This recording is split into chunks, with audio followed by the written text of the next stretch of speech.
Chota vio con mucha esperanza y alegría la designación del presidente Castillo, pero frente a todos los sucesos que tú incluso acabas de mencionar, está sintiéndose en la población, diríamos, una desilusión, una incertidumbre, un hartazgo de todo lo que viene sucediendo y pasando.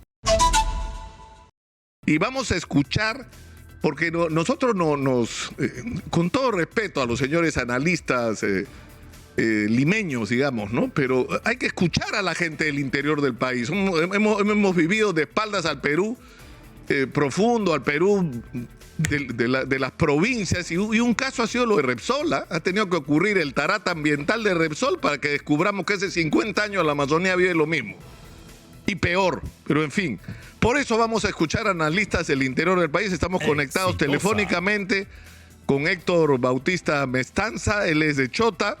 Estamos conectados también con José Luis, telefónicamente con José Luis Ramos, analista político de Arequipa.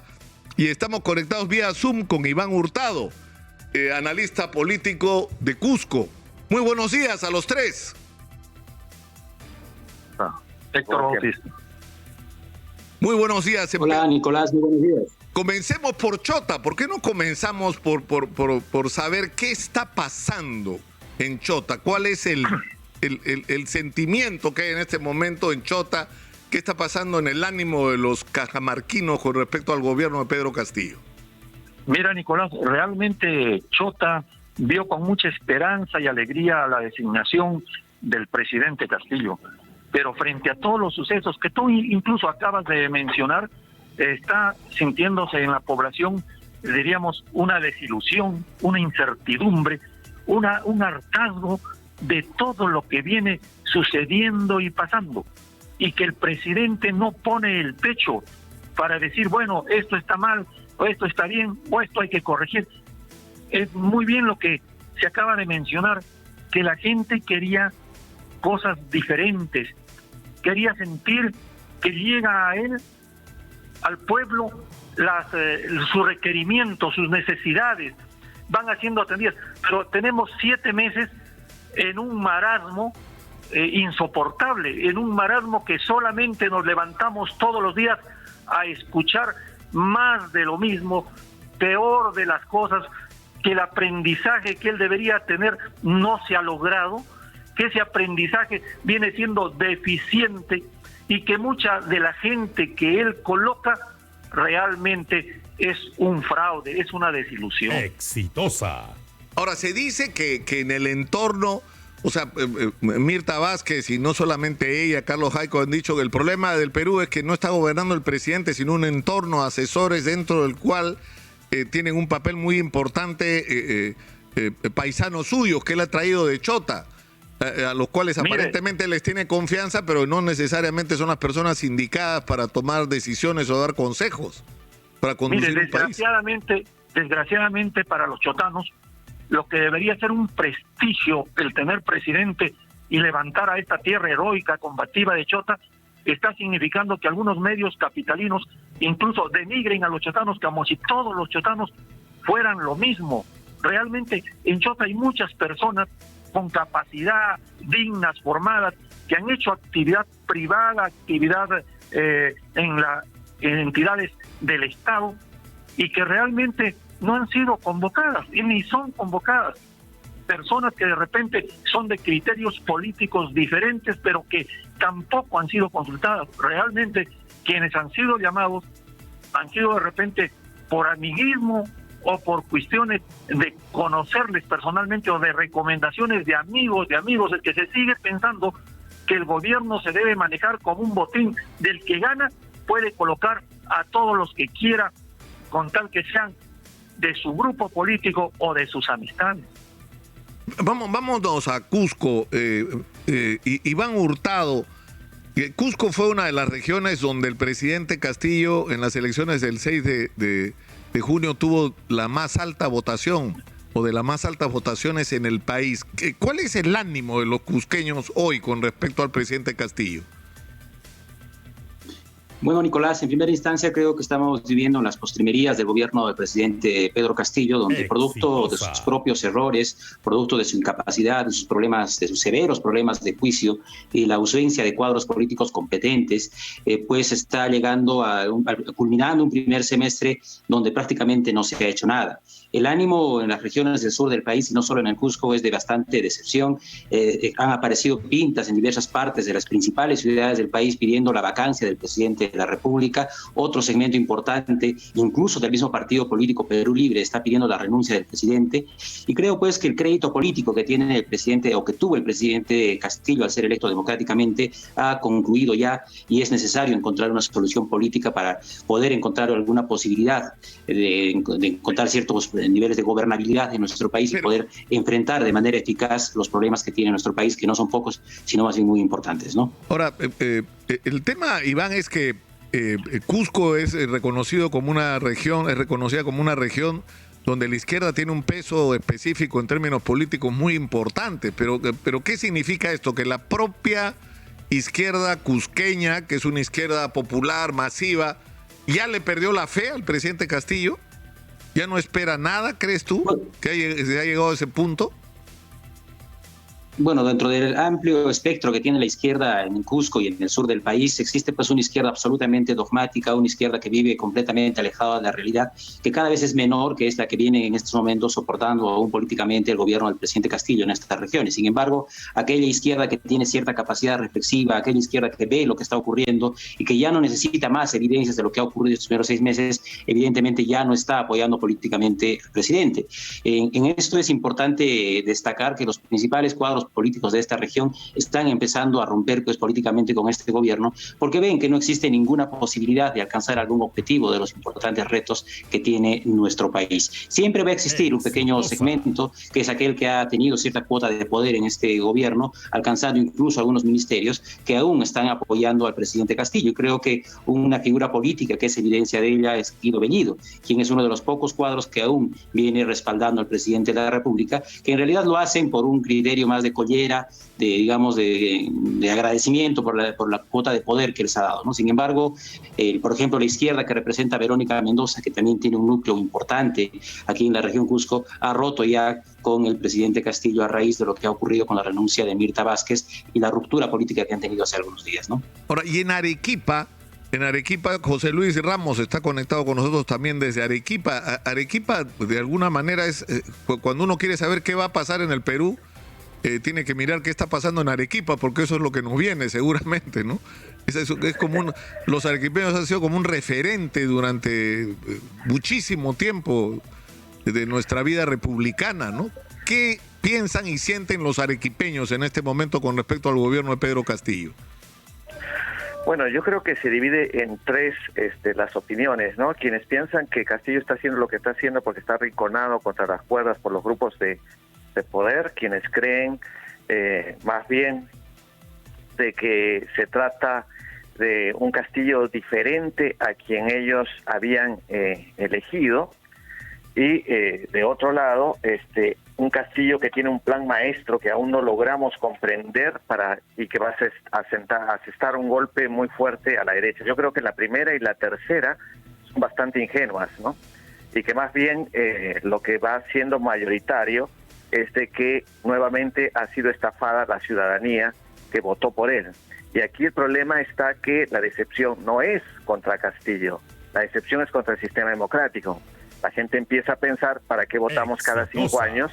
Si votemos por lo que votemos, nunca gobierna la opción que gana, ¿no? Sino que o el mandatario traiciona o son otros grupos los que se imponen al final en la toma de decisiones. Se vivió con Ollanta, se vivió en el segundo gobierno de Alan García, se vivió con Fujimori, que prometió que no iba a haber shock, etcétera, claro, ¿no? Entonces, hizo lo contrario. Y en Arequipa, Toledo prometió no privatizar el gas a Eje Sur y fue lo primero que hizo, provocando lo que se conoció luego como el Arequipazo, ¿no? Entonces, eso creo que es lo más grave, ¿no? Que aquí la decepción ya no es solo contra la figura del señor Castillo, sino contra la democracia como sistema. Y eso le hace un tremendo daño al país, ¿no? Y eso es responsabilidad en este momento de quien está en la presidencia, ¿no? Entonces, creo que corregir eso va a ser una cosa muy compleja porque implicaría tomar nuevamente el proyecto político que ganó en la segunda vuelta, no en la primera, sino en la segunda vuelta, y que fue anunciado en el mensaje presidencial del 28 de julio, que es con lo que se sentía más o menos a gusto, tanto quienes votaron por él en la primera vuelta como quienes lo hicieron recién en la segunda vuelta. Pero muy pronto se abandona eso y tenemos algo como Valer, ¿no? Que ya fue como demasiado, ¿no? O sea, claro, el impacto que ha tenido lo de Valer ha sido muy fuerte en la gente, ¿no? Sí, pero no es tanto por el hecho de las denuncias de violencia familiar, que son tremendamente graves, sino por el hecho de que se evidencia que Castillo es Castillo. Castillo ya no es Perú Libre, Castillo ya no es la alianza con Frente Amplio y Nuevo Perú, Juntos por el Perú y otros, sino que Castillo está calculando cómo hace para mantenerse en el gobierno él como persona.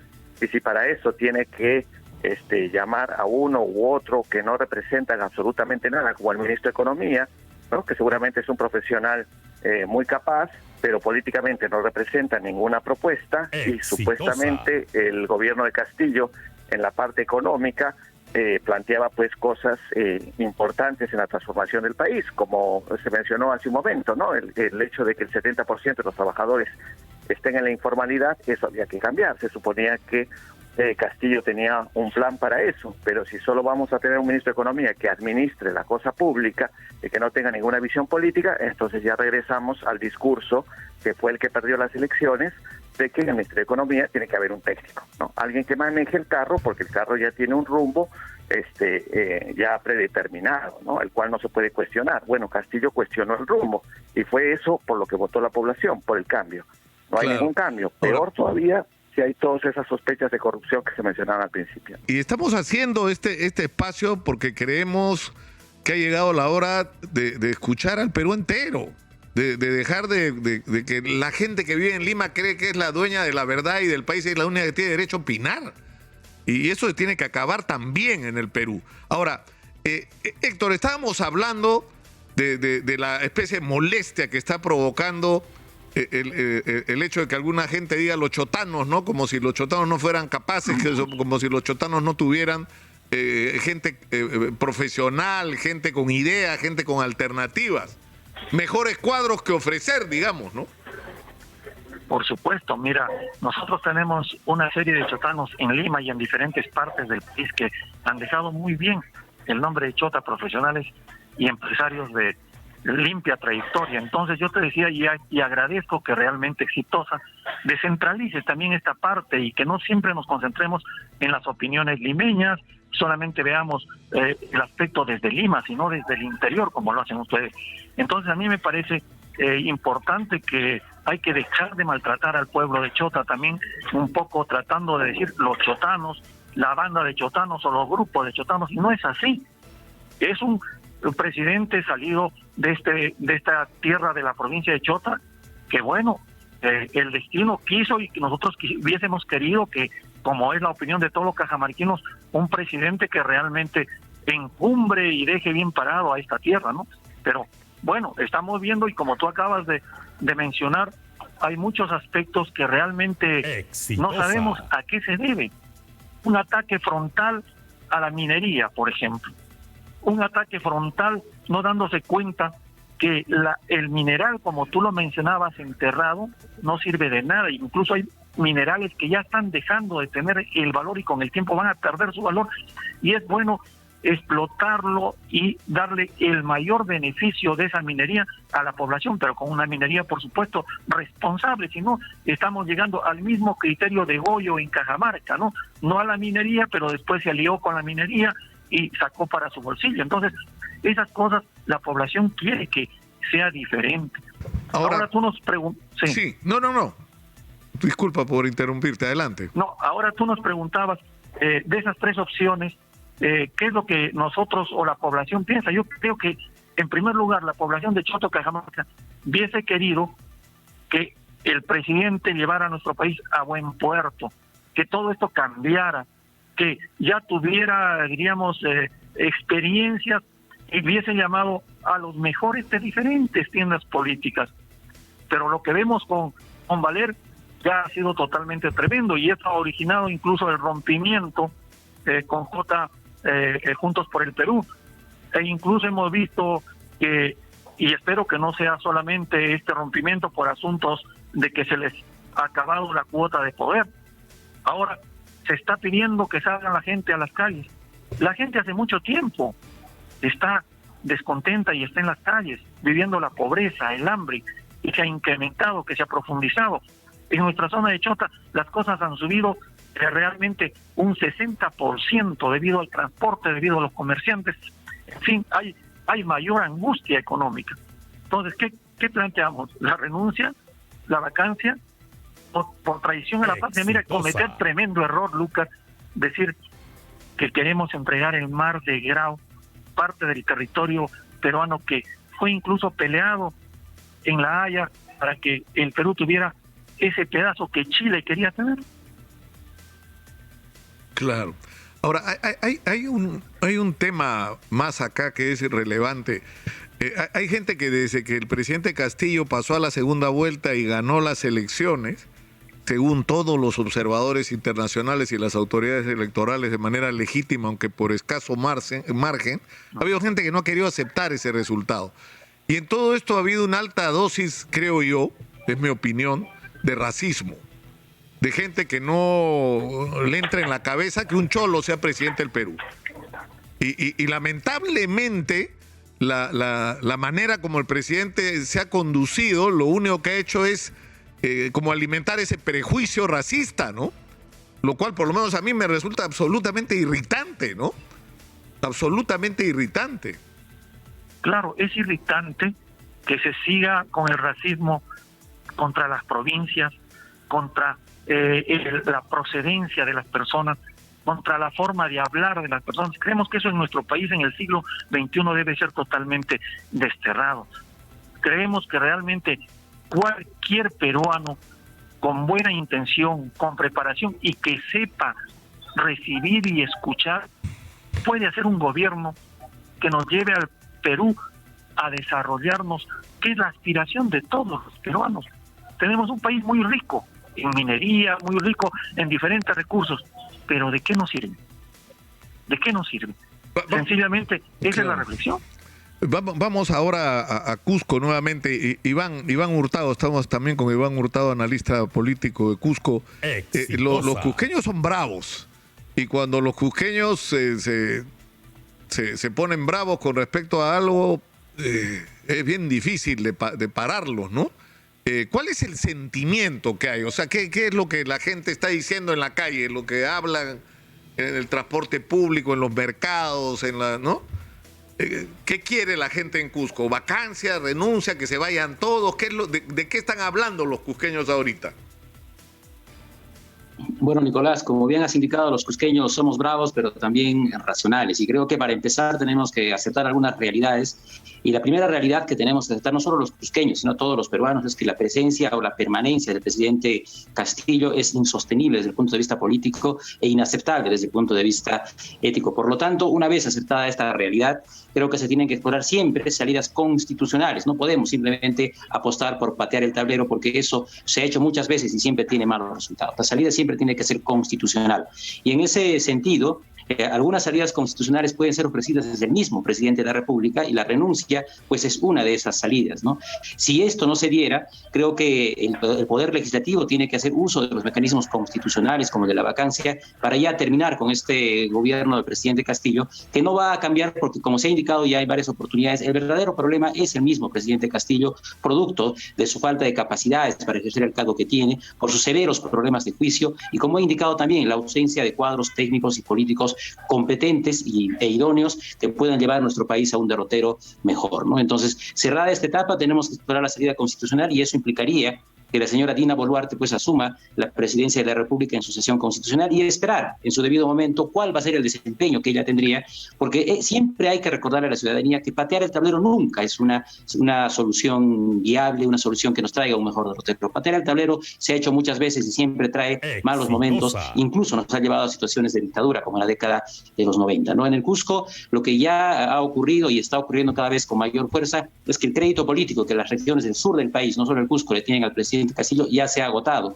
Creo que en este momento el presidente Castillo, con el nombramiento de su cuarto gabinete ministerial, está jugando sus últimas fichas, y si vuelve a cometer errores, como ya nos está acostumbrando, es evidente que esto puede llevar incluso a una convulsión social, porque los problemas que afronta nuestro país, como la pobreza, la pandemia, el inicio de labores académicas, la economía y otros, no se van a solucionar con un presidente que pues no tiene las capacidades ni los cuadros técnicos necesarios para poder llevar adelante soluciones, ¿no? Creo que hay que ser realistas y aceptar que este gobierno ya ha fracasado y dar paso a una siguiente etapa en solución constitucional que nos permita encontrar un mejor derrotero para todos los peruanos, ¿no?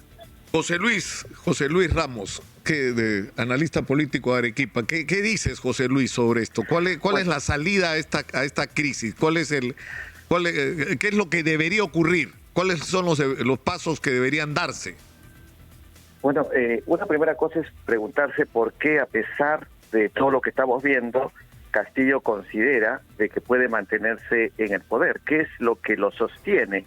Y yo creo que sus mejores amigos son sus enemigos, porque si la crisis política está a punto de tumbárselo y sale Keiko a decir, ha habido fraude, la presidenta soy yo, por favor, invítenme a Palacio.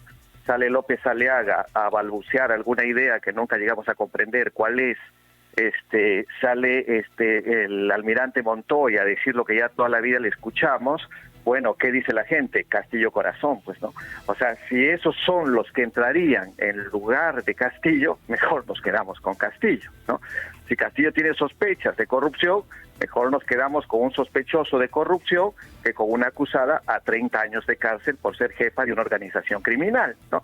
Entonces, si tuviera otros opositores, Castillo seguramente estaría en una situación mucho más crítica y ya no le quedaría más remedio que renunciar, ¿no? Porque la vacancia es golpe de Estado, ¿no? En cualquier circunstancia la vacancia es golpe de Estado, así es que eso es inadmisible, ¿no? Pero la renuncia ante el retiro de apoyo de Juntos por el Perú, Nuevo Perú, de Frente Amplio, etcétera, incluso Perú Libre, sería la única salida que le quedaría. Pero ¿por qué aparece todavía empoderado? Por el tipo de enemigos que tiene. Si renuncia y se convoca a nuevas elecciones, como ha pedido el señor Lescano, que digamos que sería el que tiene mayor prestigio de todos los que he mencionado anteriormente, ¿entre quién elegiríamos? ¿Quiénes van a estar otra vez candidateando? Claro. Ahora, ¿qué le hace? Claro, la pregunta es, José Luis, la pregunta es, ¿y después el Castillo qué? O sea, ¿quién? Exacto. ¿Quién se va a hacer cargo? ¿En quién podemos confiar? De esa, ¿no es cierto? De ese listado de personajes. Y si eso va a pasar por el Congreso, ¿qué le hace pensar a Castillo que podría conseguir el apoyo del Congreso? Bueno, eso le hace pensar que en el Congreso tenemos grupos que no son partidos políticos, como Alianza por el Progreso, como Podemos Perú, y otros sectores con los que se negocia, ¿no? ¿Qué necesitas? Universidades Bamba, acá están las universidades Bamba. ¿Qué necesitas? Que no se investigue tal cosa, ya no vamos a investigar tal cosa, y obtengo los votos. Ese es el problema. Al principio se decía hay que detectar el problema para encontrar la solución. El problema no es Castillo. El problema es el sistema político peruano. Y entonces, si el problema es el sistema político peruano que produce Castillos, que produce Ollantas, que produce Garcías, que produce Fujimores, que produce López Aliaga, etcétera, tenemos que corregir, arreglar el sistema político peruano. Y eso implica una enorme participación protagónica de la ciudadanía. Es decir, tenemos que dejar de pensar qué es lo que debiera hacer Castillo y ponernos a pensar qué es lo que tenemos que hacer nosotros y nosotras como ciudadanos y ciudadanas. Nosotros y nosotros tenemos que exigir al gobierno y presionar de tal forma que haga las cosas que se prometieron si iban a hacer si es que ganaban las elecciones, ¿no? La segunda reforma agraria, miren que es un proyecto tan importante que iba a cambiar la vida de millones de personas en la zona rural peruana. ¿Cuánto se ha avanzado de eso? Nada, ¿no? La propuesta de Castillo es absolutamente insuficiente, lo han dicho todos los gremios ligados al sector en un evento aquí en la Universidad Nacional de San Agustín que tuvimos. Todos han dicho lo que está proponiendo Castillo ni siquiera llega al nombre de reforma. Eso no es una reforma, es un conjunto de medidas paliativas. No se suponía que era un gobierno radical. Por lo menos si pudiera ser una reforma que cambiara la vida del sector rural sería fabuloso, pero ni eso quiere hacer. Lo que quiere hacer es mantenerse en el gobierno y no vaya a ser que ya haya aprendido que la plata viene sola, ¿no? Entonces, ¿quién va a controlar eso? ¿La ciudadanía? ¿O le vamos a pedir a este Congreso que vigile al Ejecutivo, ¿no?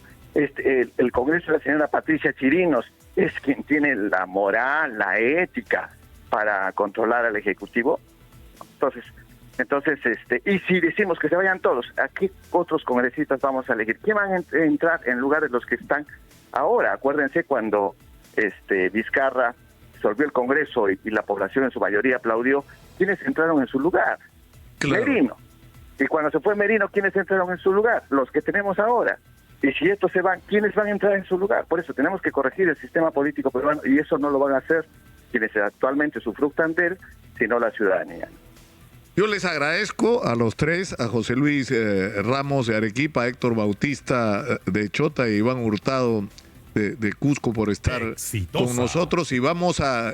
yo quiero que se consideren ustedes como parte de este espacio de Exitosa, porque yo creo que ustedes tienen cosas importantes que decir, ustedes tienen el derecho a ser escuchados, y es lo que nosotros queremos lograr, que el Perú sea oído, y no solamente un pequeño grupo de conocedores supuestamente de la verdad que hace años nos han llevado a donde estamos, ¿no?